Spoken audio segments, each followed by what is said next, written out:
പതുക്കെ. ഇതെന്തൊരു നാടാ? കാണാന്ന് പറഞ്ഞാ ചപ്പാത്തി, ചോറെന്ന് പറഞ്ഞ ഇടി. ഇതെന്താ ഭ്രാന്തന്മാരുടെ വീടാ? വിവരദോഷികള്. ഇതിവിടെ ഇരിപ്പണ്ട. എടാ നീ അറിഞ്ഞാ എന്നാ അടുക്കളയിലിട്ട് ഇടിച്ചടാ? അവിടെയൊക്കെ ഇടിച്ച്. ഇനി അടുക്കളയിലൊന്നും പോണ്ട, ഇവിടെ ഇരുന്നാ മതി. ഇവിടെ കിട്ടും. ഇടിയാ? അല്ല, ഭക്ഷണം. തിന്നെ. ഇതെന്ത് പണ്ടാരോട്? ഭക്ഷണം. ഇതെങ്ങനെ തിന്നാനാ? ബായി കുറച്ച് ചാറ് തരോ? चार ചാർ ചാർ. ദേ പിന്നെ ഇടാണ്. ഇതെന്താടോ? 1 2 3 4 6 5 6 പേटे की कोट है. ഒന്ന് പോടാ അവിടെ നിന്ന്. നീ കയ്യഴുണില്ലേ? പിന്നെ 24 മണിക്കൂർ അലക്കിക്കൊണ്ടിരിക്കണം ഞാൻ കൈ കഴുകു. അത് ഇത് തിന്നാനായിട്ട്. ഇവിടെ അറക്കമില്ല വല്ലോണ്ടോ ഒന്ന് അറപ്പിക്കാൻ? ഇന്നത്തെ ഭക്ഷണം കൊള്ളാം, നല്ല മയമുണ്ട്. തിന്ന് തിന്ന്. അപ്പൊ ഇതാണല്ലേ പുതിയ 2 പണയുരുപ്പടികൾ. പക്ഷെ യുവന്മാര് കുഴപ്പമൊന്നുമില്ല മാം സാബ്, നല്ല പിള്ളേരാ. ചപ്പാത്തിക്ക് അച്ചാറാ? ഇതൊന്നും നടക്കൂല. വേറെ കറിയൊന്നുമില്ലേ? ഓഹോ, 5 സ്റ്റാർ ഭക്ഷണം കഴിച്ച് സുഖിക്കാൻ വന്നാണല്ലേ? വേഗം ഇതും കഴിച്ച് ജോലി നോക്ക്. ഞങ്ങൾ മലയാളികൾക്ക് ഈ ഗോതമ്പ് ഷീറ്റ് കഴിച്ചൊന്നും ശീലില്ല.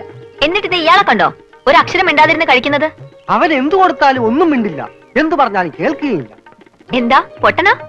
അതെ, പൊട്ടനാ. എന്ന് വെച്ച് അതിന്റെ അഹംഭാവം അവനില്ലട്ടാ.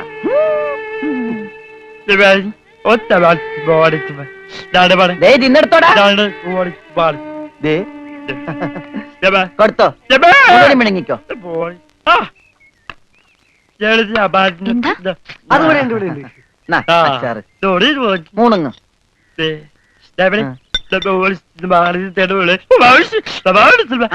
ഹോർലിക്സിൽ ബോൺവിറ്റ ഇറക്കി കൊടുക്കാൻ.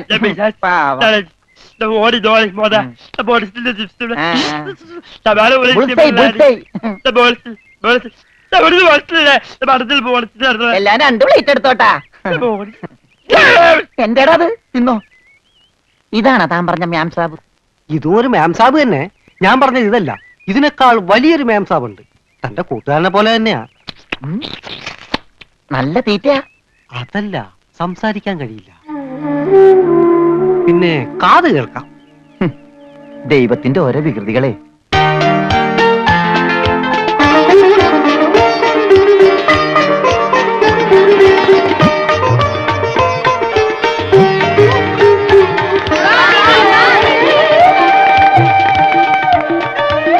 പൂജ, ഇങ്ങ് വന്നേ, ഒരു സംഗതി കാണിച്ചു തരാം. വാ, ഒരാളെ ഞാൻ നിനക്ക് കാണിച്ചു തരാം. നീ കാണേണ്ട ആളാ.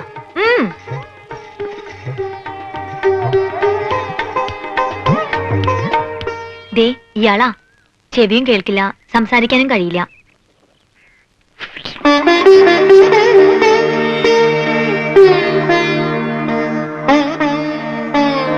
പക്ഷെ കേൾക്കാനും സംസാരിക്കാനും കഴിയുന്ന ആളെ പോലെ തന്നെയാ പെരുമാറ്റം.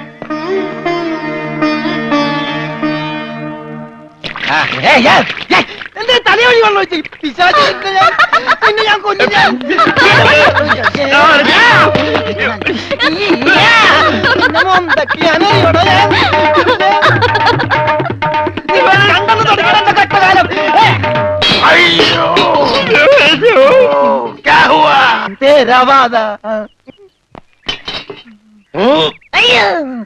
ഞാൻ സാബിനെ കണ്ടില്ലായിരുന്നു. ഓഹോ, ഓ, കാണാതെ എത്ര കൃത്യമായിട്ട് ഇവിടെ തന്നെ നീ എങ്ങനെ എറിഞ്ഞു കൊള്ളുത്തറ? ഞാൻ ദൈവനെ എറിഞ്ഞത്. ഈ മിണ്ടാപ്പുറാണിയാണോ നീ എറിഞ്ഞത്? എടാ എറിയടാ, അവന്റെ മോന്തയ്ക്ക് തന്നെ കൊള്ളണം. ഈ ഭാഗത്ത് എറി.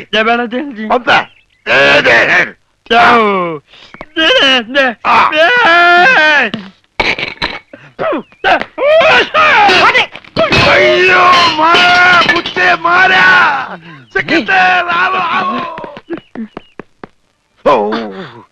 तेरे वर्गा बेवकूफ इस जगह मिस मिलना मुश्किल है. നീ എന്ത് വേണേലും പറഞ്ഞു, പക്ഷെ പഞ്ചാബി മാത്രം പറയരുത്. കയ്യിലെ പണം കൊടുത്ത് മൊന്തോണ്ട് ഏറ് വാങ്ങുന്നയാള് ഈ ലോകത്ത് എന്റെ ഭർത്താവ് മാത്രമേ കാണൂന്നാ പറഞ്ഞത്. പഞ്ചാബി പറയാൻ പാടില്ലെന്ന്. എന്താ പറഞ്ഞാല്? ഈ നാട്ടിൽ താമസിക്കുമ്പോ വീട്ടിൽ പോലും നമ്മൾ ഇവിടുത്തെ ഭാഷയെ പറയാവൂ.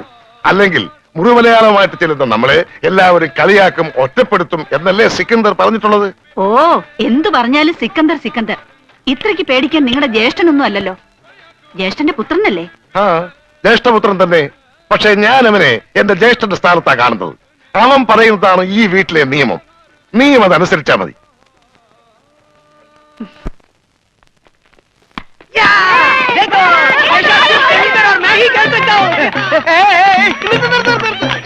ഈ കളി ഇതിനകത്ത് നടക്കൂല. അതിന് ഇതിനകത്ത് കളിച്ചില്ലല്ലോ. ഈ പണ്ടാരം പിടിച്ച കളി ഇവിടെ നടക്കൂലെന്ന്. കാലൊടിഞ്ഞ എന്ത് ചെയ്യും? കാലൊടിഞ്ഞ പ്ലാസ്റ്റർ ഇടും. നിന്റെയൊക്കെ കാലൊടിഞ്ഞ പ്ലാസ്റ്ററാ. ഈ തൂണിന്റെ ഒക്കെ കാലൊടിഞ്ഞാൽ പ്ലാസ്റ്റർ ഇടാൻ പറ്റൂല. പ്ലാസ്റ്റിക്കാണ്. ഞാൻ പോണോന്നാ? നീ പോണോ? ഈ കാണുന്നതെല്ലാം എന്റെ. എനിക്ക് ഇഷ്ടമുള്ളപ്പോ ഞാനിവിടെ വരും.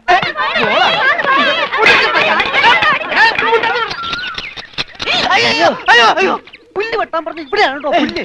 പുല്ല് മാറി നിൽക്കണല്ലേ, കട്ട് ചെയ്ത് പോകും. അങ്ങോട്ട് മാറ്റി വെട്ടണ. ഇന്നാണ് നിന്റെ ഒടുക്കത്തെ ബോള്. എന്താടോ എന്താടോ എന്നോ ഞാൻ അങ്ങോട്ട് ചോദിക്കുന്നു. എന്താണോ തനിക്കിപ്പോ എന്താ വേണ്ടേ? കെട്ടിയവൻ ഞാനാണെങ്കിലേ കെട്ടിയുടെ മൂന്നാം പക്കം കൊണ്ടുപോയിട്ടുണ്ട്. ഇത് കെട്ടിയത് ഞാനാ. ഇതല്ലട ചല്ല ഞാൻ പറഞ്ഞത്. ഞാൻ കെട്ടിയത് എന്താണെന്ന് നിനക്കറിയാം. നിനക്ക് മാത്രമല്ല ഇവിടെ ഉള്ള എല്ലാവർക്കും അറിയാം. എന്താടാ ലോറൻസേ? ആഹാ, എന്താടാ എന്നാ ലോറൻസ് എന്നാ? ഞാൻ കെട്ടിയവനാണെങ്കിലേ മൂന്നാം കെട്ടിയോനാ? അതെ. അപ്പൊ കെട്ടിയോളാരാ?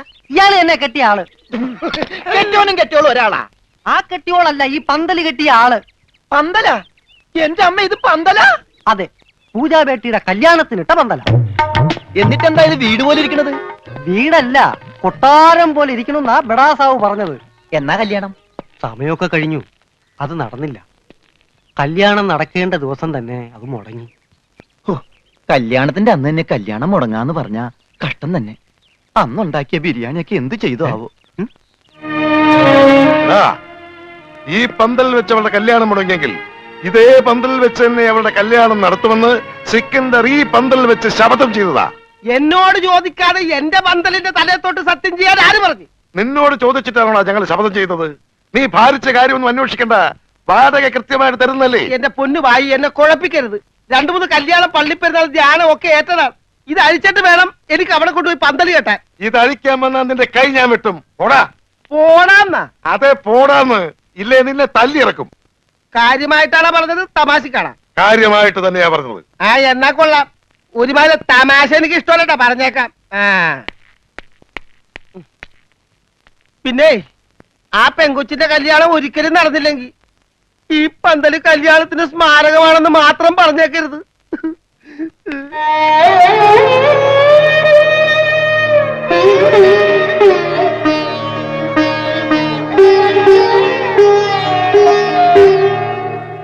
ആ പന്തലിൽ വെച്ച് തന്നെ പൂജാബേട്ടിയുടെ കല്യാണം നടത്തും എന്ന് സിക്കന്ദർ സാബ് ശപഥം ചെയ്തതോടെ ഈ വീട്ടിലുള്ള മറ്റുള്ളവർ മറ്റൊരു ശപഥം കൂടെ ചെയ്തു.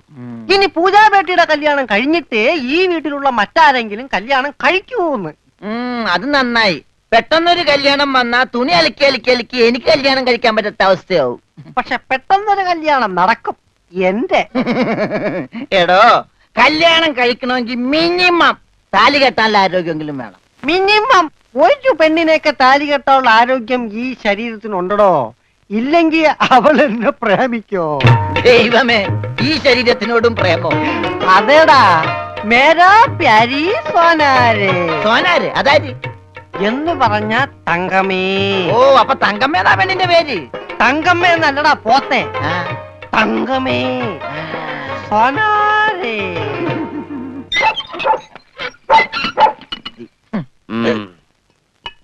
വേഗം ഒഴിക്കടാ. ഒഴിക്കല്ലേ, ധൃതി പിടിക്കല്ലേ.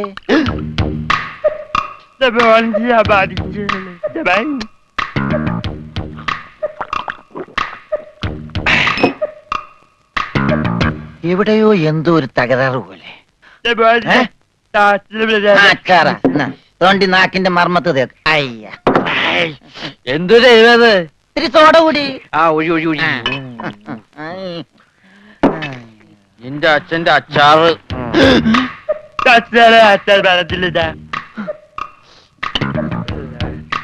ആ, മിലിറ്ററിയാണ്. അപ്പൊ ഇല്ലാത്ത വെടിവെച്ചൊക്കെ കേൾക്കും.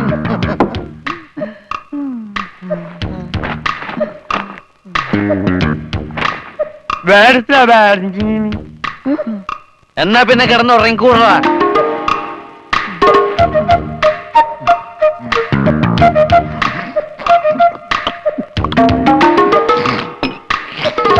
എന്ത് പറ്റി രമണ?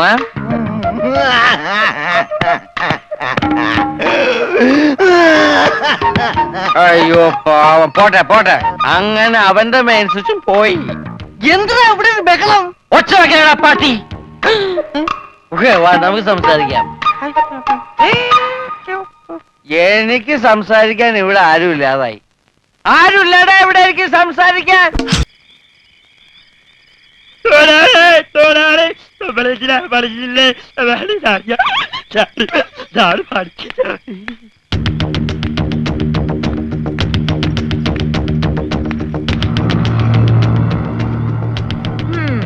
നീ സംസാരിക്കില്ല, പക്ഷെ പാട്ട് പാടും അല്ലടാ? മതി, സത്യം പറ, എന്തിനാ ഈ വേഷം കെട്ടൊക്കെ? ശരി, നിന്നെ കൊണ്ടത് പറയിക്കാൻ പറ്റുമെന്ന് ഞങ്ങളൊന്ന് നോക്കട്ടെ. വാ പൂജ. മാം സാബ്, എവിടെ പോയി? ഞാനിവിടെ ഉണ്ട്. എനിക്ക് ഇടയ്ക്കൊക്കെ ചെവി കേൾക്കാനും വല്ലപ്പോഴും സംസാരിക്കാനും പറ്റും. ഞാനൊരു പ്രത്യേകതരം ഊമയാ. നിങ്ങൾക്കൊരു സത്യം അറിയോ? എനിക്കൊരു കിഡ്നി ഇല്ല. അതിനെന്തിനാണ് ഊമയായിട്ട് അഭിനയിക്കുന്നത്? നിനക്കെന്താ വായിലാ കിഡ്നി? അല്ല, ഭാരിച്ച പണിയെടുത്ത ഹാർട്ട് അറ്റാക്ക് ഉണ്ടാവുമെന്ന് ഡോക്ടറാ പറഞ്ഞത്. ഊമയായിട്ട് അഭിനയിച്ച സെന്റിമെന്റ്സ് കിട്ടുമെന്നും ഭാരിച്ച പണിയൊന്നും എടുക്കേണ്ടി വരില്ല എന്ന് അമ്മാവനും പറഞ്ഞു. അമ്മാവൻ കാശ് വിട്ട് പറഞ്ഞവരെ ഞാനിവിടെ എങ്ങനെയും ഒന്ന് പിടിച്ചു നിന്നോട്ടെ. ഞാനൊരു പാവ, ഞാൻ ആർക്കും ഒരു ദ്രോഹം ചെയ്യുന്നില്ലല്ലോ. ഒരൊറ്റ കിഡ്നിക്കാരന്റെ വേദന നിങ്ങൾക്ക് മനസ്സിലാവില്ല. എന്നെ കൂടുതൽ കരയിപ്പിക്കരുത്. ഞാൻ സംസാരിക്കുന്നു നിങ്ങൾ ആരോടെങ്കിലും പറഞ്ഞു കഴിഞ്ഞാൽ നിങ്ങൾ പഞ്ചാബികളുടെ മൊത്തം വെള്ളം കൂടി ഞാൻ മുട്ടിക്കും. ഞാൻ ഇവിടുത്തെ കിണറ്റി ചാടിച്ചാവും. എന്താ ഈ കുട്ടി കൈകൊണ്ട് പറയണേ? ശരി, ഞങ്ങള് കാരണം നീ കിണറ്റി ചാടണ്ട. പക്ഷെ ഈ വിവരം ഇവിടെ വേറെ ആരെങ്കിലും അറിഞ്ഞാലുണ്ടല്ലോ, പിന്നെ നിനക്ക് മറ്റേ കിഡ്നി ഉണ്ടാവില്ല. പോയിക്കോ.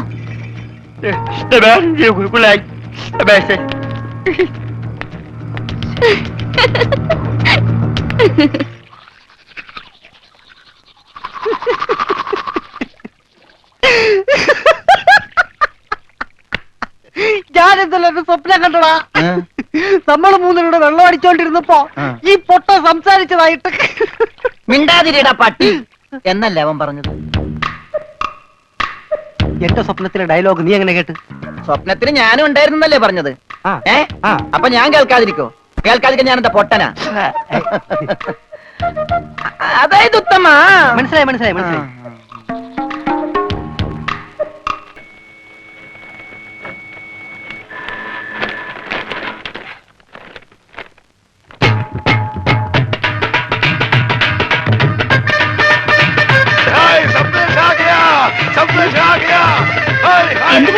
ഉറച്ചു, കല്യാണം ഉറച്ചു. നമ്മുടെ പൂജാ ബേട്ടിയുടെ കല്യാണം ഉറച്ചു.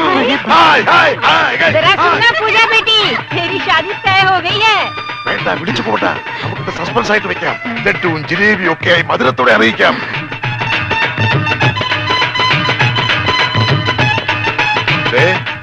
മോൾക്ക് ഇഷ്ടമുള്ള ഒരെണ്ണം എടുത്തേ, ഒരു സന്തോഷ വാർത്ത പറയാം. ബേട്ടി,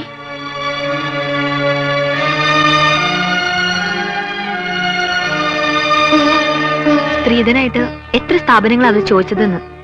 അതൊന്നും എന്റെ മോൾ അറിയണ്ട. അതൊക്കെ നിന്റെ ബയ്യ വേണ്ട പോലെ നോക്കിക്കോളൂ. ഒന്ന് മോൾ ഒരു ലഡ്ഡു എടുത്തേ. എടുക്കും മോളെ. എന്താ ഇത്? പഞ്ചാബിലെ നമ്മുടെ 2 സ്ഥാപനങ്ങളും കൊച്ചിയിലെ പലതും ചോദിച്ച നിലയ്ക്ക് അവർക്ക് ആവശ്യം ഇവിടെയല്ല സ്വത്തുക്കളാണെന്ന് ആർക്കാ മനസ്സിലാവാത്തത്? അവര് ചോദിക്കുന്നത് എന്താ തെറ്റ്? അതാരായാലും ശ്രീധരൻ ചോദിക്കില്ലേ? സമ്പത്തൊക്കെ കയ്യിലായി കഴിഞ്ഞാൽ അവർക്ക് പിന്നെ അവളൊരു ഭാരമാവും. അങ്ങനെ ആരുടെ ജീവിതത്തിലും ഭാരമാവാൻ അവൾ ആഗ്രഹിക്കുന്നില്ല. എന്ന് വെച്ച് വിവാഹം വേണ്ടെന്ന് വെക്കാൻ പറ്റുമോ? സുനോ, കോയി തോ ബാത് ദേഖേ തോ സിക്കന്ദർ യെ ഷാദി കെ ലിയെ മഞ്ജൂരി ദേഗാ. അതെ, ഒന്നും കാണാതെ സിക്കന്ദർ ഇതിന് സമ്മതിക്കുവോ? നീ ഒരു കാര്യം ഓർക്കണം, നിന്റെ ബയ്യ ഒരു ദിവസം പോലും അവനു വേണ്ടി ജീവിച്ചിട്ടില്ല. ഇക്കാലം അത്രയും നിനക്ക് വേണ്ടി മാത്രം ജീവിച്ചവനാ അവൻ. ബയ്യ പറയുന്നത് മോൾ അനുസരിക്കണം. പക്ഷെ അവൾക്കത് ഇഷ്ടല്ല. അതെന്താരും മനസ്സിലാക്കാത്തത്? നിനക്കറിയാമല്ലോ, സിക്കന്ദർ ഒന്ന് തീരുമാനിച്ചാൽ അത് നടക്കും. എതിർക്കാതെ അനുസരിക്കുന്നതാ എല്ലാവർക്കും നല്ലത്.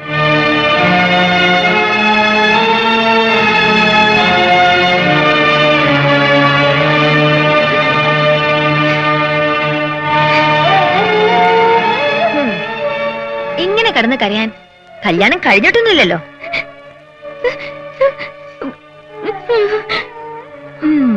നിന്റെ ബയ്യോട് ഞാനെന്നല്ല ആര് പറഞ്ഞിട്ടും കാര്യമൊന്നുമില്ല.